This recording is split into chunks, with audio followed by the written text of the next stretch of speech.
Olá, sou Juliana Barbosa e junto com a Uninter eu desenvolvi um projeto chamado Oficina do Saber, Personalidades da Educação.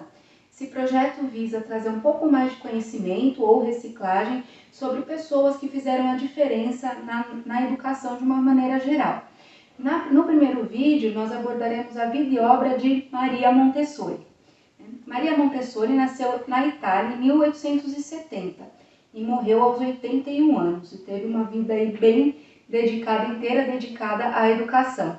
Sempre se interessou pelas matérias científicas, mas os pais, naquela época ainda, para uma mulher, queriam para ela o magistério. Mesmo assim, ela foi uma das primeiras mulheres a se formar em medicina, mas era proibida de exercer a profissão porque não podia se examinar um corpo de um homem, por uma mulher.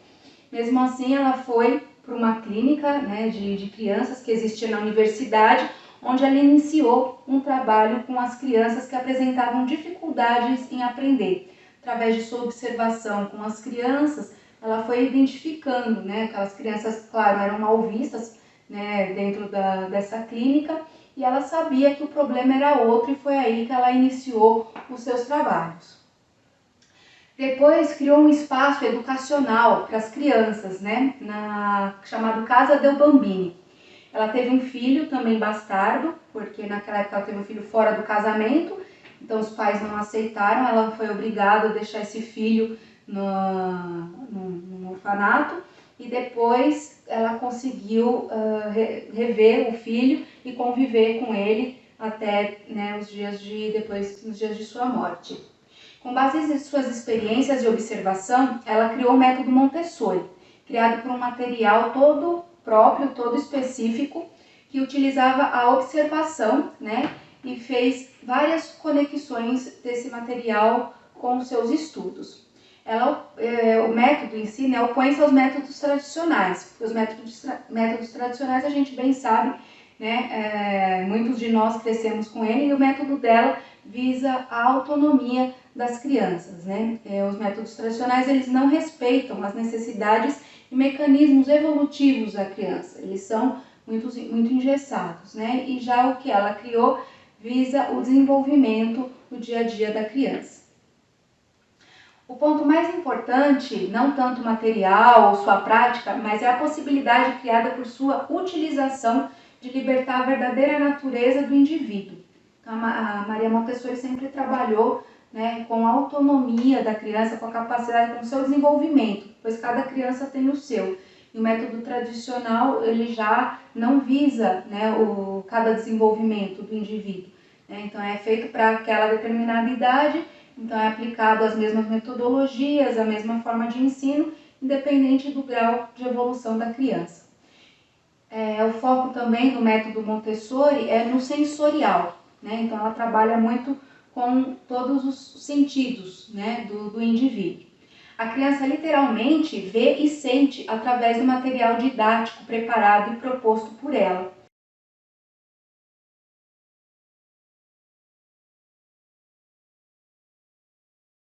Agora a gente vai tratar sobre os pilares da educação montessoriana. O primeiro pilar é a autoeducação. Consiste na capacidade inata em querer aprender, que a criança já traz consigo. Por isso, explora, investiga, e o método da Montessori, que Montessori criou, proporciona o ambiente e os materiais para isso. Então, através desses materiais que ela criou, a criança, usando os seus sentidos, ela explora o mundo ao seu redor e ela é capaz de aprender e desenvolver, evoluir também sozinha, porque nós muitas vezes, como adultos, queremos interferir, achando que ela não é capaz de aprender, que nós temos que ensinar. E não, ela já traz essa capacidade de aprendizado.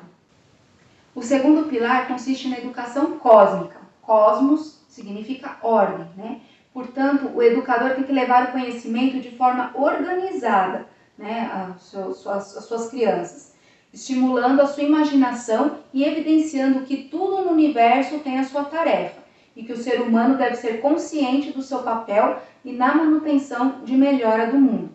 Então, é uma maneira de organizar todo o conhecimento e o professor, o educador, ele tem a tarefa de intermediar e auxiliar nessa ordem. O terceiro é a educação como ciência. É a maneira de compreender a criança e o fenômeno educativo de acordo com Montessori. É defendido pela ciência e hoje em Montessori o professor utiliza o método científico de observação, hipóteses e teorias para entender a melhor forma de ensinar cada criança e para verificar a eficácia do seu trabalho no dia a dia. Então não é algo que foi criado da cabeça dela, né? Então é sim como uma ciência. Então é se usado de um método científico para fazer todas as observações e acompanhar o ensinamento da criança. O quarto é um ambiente preparado, né? E nós vemos isso muito hoje em dia, né? Principalmente tá em moda, então lança-se, né, o quarto montessoriano, isso montessoriano, que na verdade nada mais é do que um ambiente preparado para a criança se desenvolver. Então tudo, né, é de acordo com o tamanho da criança, com a evolução da criança. Então nesse ambiente é onde a criança desenvolve a sua autonomia e compreende a sua liberdade. Ele é construído para a criança, atendendo às suas necessidades biológicas, psicológicas e aonde nós encontramos mobílias adequadas, materiais para o seu desenvolvimento, tudo para a livre utilização da criança. O quinto pilar é o adulto preparado. É o nome que se dá, né, no método Montessori, para o profissional que auxilia a criança em seu desenvolvimento completo. Esse adulto ele deve conhecer cientificamente as fases do desenvolvimento infantil e, por meio da observação e do domínio das ferramentas educativas de eficiência comprovada, ele guia a criança em seu desabrochar, de forma que esse se vê nas melhores condições possíveis. Depois nós temos o sexto pilar, que é o professor acompanhador.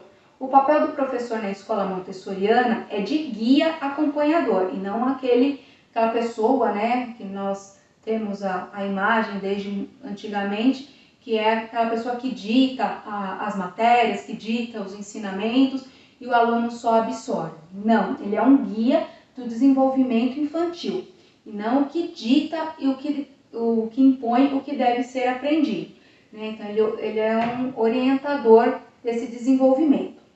E o sétimo pilar é a criança equilibrada. É qualquer criança em seu desenvolvimento natural por meio da utilização correta do método e do ambiente, da ajuda desse adulto preparado. As crianças expressam características que lhes são inatas. Entre outras, encontra-se o amor pelo silêncio, pelo trabalho, pela ordem, e todas essas crianças nascem com essas características e as desenvolvem melhor de 0 a 6 anos. Então, por isso a educação infantil, né, é muito importante e nós entendermos as fases do desenvolvimento da criança também é de igual ou mais importância para nós acompanharmos esse desenvolvimento e estimularmos de uma maneira correta.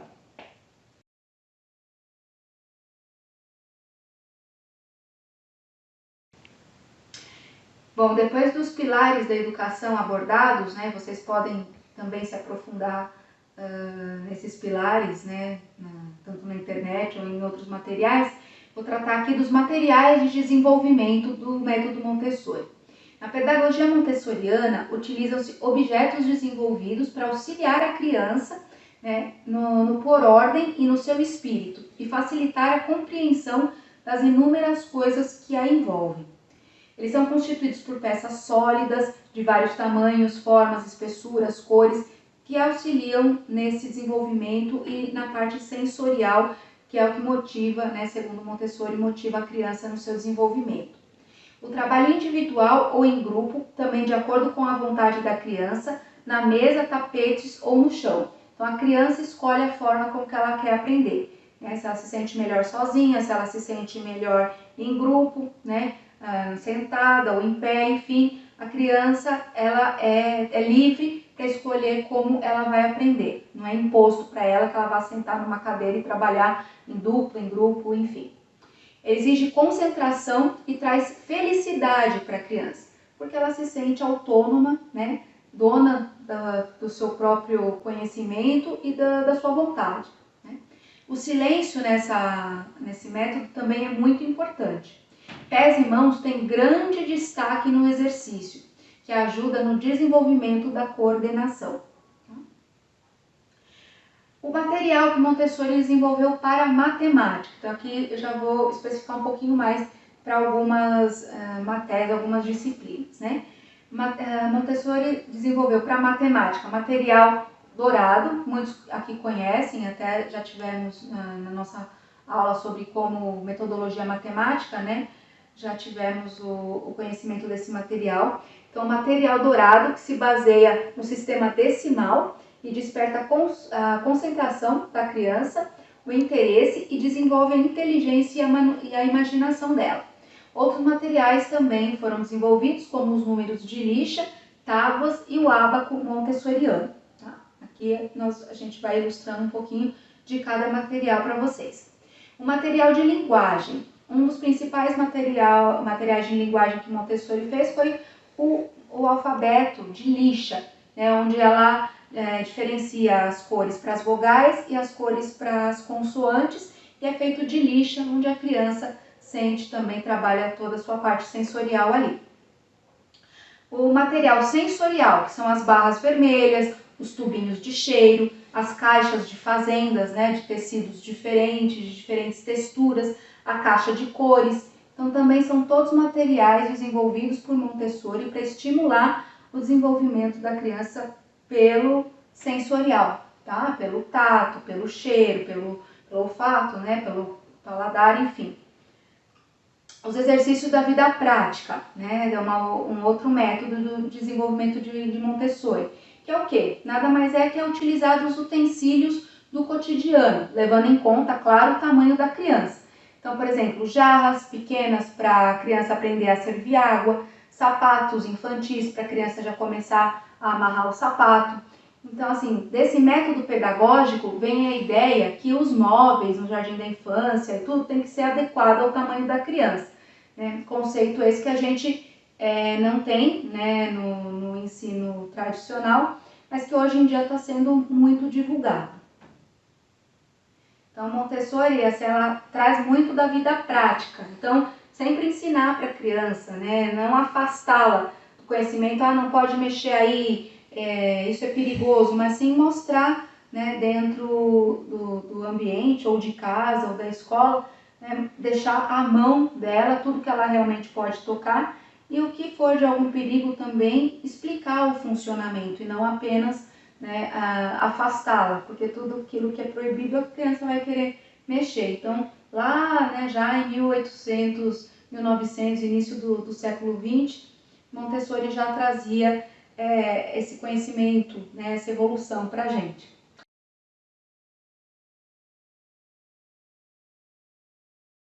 Agora eu vou falar um pouquinho das características de uma escola montessoriana, né? O ambiente deve ser organizado e atraente. Ele é composto por materiais didáticos e utensílios da vida cotidiana da criança. Então, né, copos, jarras, como eu citei, talheres, enfim. Então, tudo para a criança simular como é a vida real e podendo utilizar esses objetos, né? Então, uma jarra, não precisa ser jarra de vidro, pode ser de plástico, enfim. Mas trazer esses objetos da vida da criança para o aprendizado. As classes são agrupamentos de alunos com idades diferentes. Então, já foge daquele tradicional, né? Que nós temos as classes separadas por idade. Então, é levado em consideração a evolução, a idade evolutiva da criança. O professor, ele atua como um guia, né? E não como aquela pessoa, né, que dita as regras, acompanhante do processo de aprendizado e interfere no aprendizado só quando for necessário. Então, ele ali fica observando e ele guia a criança por qual caminho, assim, vamos, né, fazer tal atividade, e ali a criança se desenvolve, né? Ele deixa ali o material e orienta a criança, mas não impõe e nem interfere enquanto ela está fazendo ali, tá elaborando, né, o seu conhecimento. O material multissensorial, né, também é composto por uma escola montessoriana, e aprender fazendo também, né? Então a criança só aprende se ela faz, enfim. Também são hábitos de aprendizagem. E cada aluno tem a oportunidade de escolher o trabalho que mais lhe interessa. Então, assim, ele não quer fazer determinada atividade agora, ele tem a possibilidade de fazer outra atividade. Então, nada é imposto para ele, mas tudo dentro da ordem, que é aquela educação cósmica que eu tratei nos pilares, né, da educação montessoriana. A ênfase é na aprendizagem ativa e no desenvolvimento social. Então, em lugar da memorização, regras e busca da informação para a única pergunta específica. Então, a criança ela explora, né? Ela é um agente ativo do processo de aprendizagem. O aluno ele pode trabalhar o tempo que necessitar, né, em um assunto, então ele não tem um tempo determinado, lógico que, né, não vai ficar o dia inteiro, ainda mais na escola ele tem aquele período, mas ele pode levar mais tempo do que outro, enfim, não tem a regra de 10 minutos para fazer tal coisa, né? Então, o assunto que mais lhe interessa, ele pode levar mais tempo, sem que alguém o interrompa naquela atividade. O aluno também tem o direito de escolher um lugar para trabalhar, em vez de um lugar fixo. Então, hoje ele quer trabalhar sentado no chão, hoje ele quer trabalhar numa cadeira, ele tem essa liberdade, tá? A criança também tem o direito de escolher se vai trabalhar sozinha ou em grupo e com quem ela vai trabalhar. Os alunos são estimulados a ensinarem e colaborarem. Então, eles são estimulados a se ajudarem quando preciso. Tá? Eles têm a oportunidade de trabalhar com pessoas, com crianças de diferentes idades. Então, eles não precisam trabalhar só, ter aulas, né, só com conviver com pessoas da idade deles. Eles querem conviver com as crianças mais velhas, eles podem. Tá? Os alunos demonstram respeito ao professor e ao ambiente. Todos os adultos respeitam o aluno também, então demonstram esse respeito para o aluno. A escola encoraja a autodisciplina e aprender é o maior prêmio. Não tem notas, aquela motivação por prêmios e reconhecimentos exteriores, né, com aqueles exageros. Sempre usando o bom senso e com isso os alunos tendem a ser mais calmos também e não ter aquela exigência exagerada consigo mesmo, senão ele não vai ter aquele prêmio ou aquela nota máxima.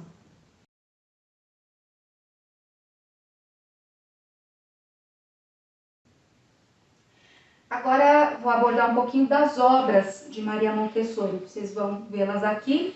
Muitas hoje ainda são encontradas, algumas adaptadas, e foram livros que Montessori deixou, né, sobre sua obra e sobre o seu método. Então, O Segredo da Infância, né, é o primeiro deles que eu vou citar. Tem Mente Absorvente, que também é muito falado.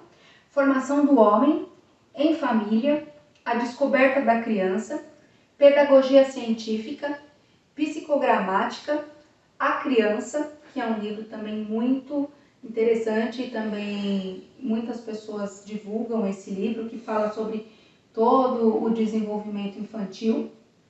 A Educação e a Paz, para educar o potencial humano e da infância à adolescência. Então essas são as obras deixadas por Montessori. Se eu esquecer alguma, depois também na internet vocês podem colocar aí nos comentários, ou na internet também a gente acha, mas essas são as principais obras que temos acesso, pelo menos aqui no Brasil, né, em português também, deixadas por Montessori. E o mais importante desse projeto também é trazer um pouco desse conhecimento, né? Em próximos vídeos nós abordaremos outros educadores, mas é ter um pouco desse conhecimento para os colaboradores da escola e além de estar mostrando todo esse material, todo esse conhecimento para essas pessoas, né? O gestor da escola também ele pode promover essa autonomia, né, dentro da sua escola. Não só para os alunos, mas também para os funcionários, para os professores, enfim. Então, fazê-los, hoje em dia, ainda mais, fazê-los tornar parte integrante da escola, e não somente aquele papel do gestor né, como figura central, ou como, né, figura mandante, digamos assim, e os professores ali às vezes só recebendo as orientações e ordem, né? Como a gestão ela ainda não tem, né, uma diretriz própria, como os professores têm, né, como existe a lei de diretrizes e bases, para a gestão ainda não existe uma lei. Está se criando, né, junto ao Ministério da Educação, um documento que aborde como que a gestão pode ser mais eficiente, então normas para a gestão se orientar, né, e uma delas é isso, é tornar os professores também mais participantes. E Montessori ela propõe isso para as crianças. Então muitos de nós adultos não tivemos essa educação montessoriana, essa educação com mais autonomia, a gente vem de uma educação mais tradicional. Então, mas nunca é tarde para começar, e você propondo isso, né, dentro da sua escola para os seus colaboradores, eles vão se sentir mais ativos, né, mais parte do processo, mais estimulados e motivados, né, porque eles vão poder dar ideias, eles vão poder também ter outros meios de aprender, né, de se reciclar, e assim cria-se um ambiente mais saudável. Espero que vocês tenham gostado desse vídeo. Deixem um like, seus comentários, um abraço e até a próxima!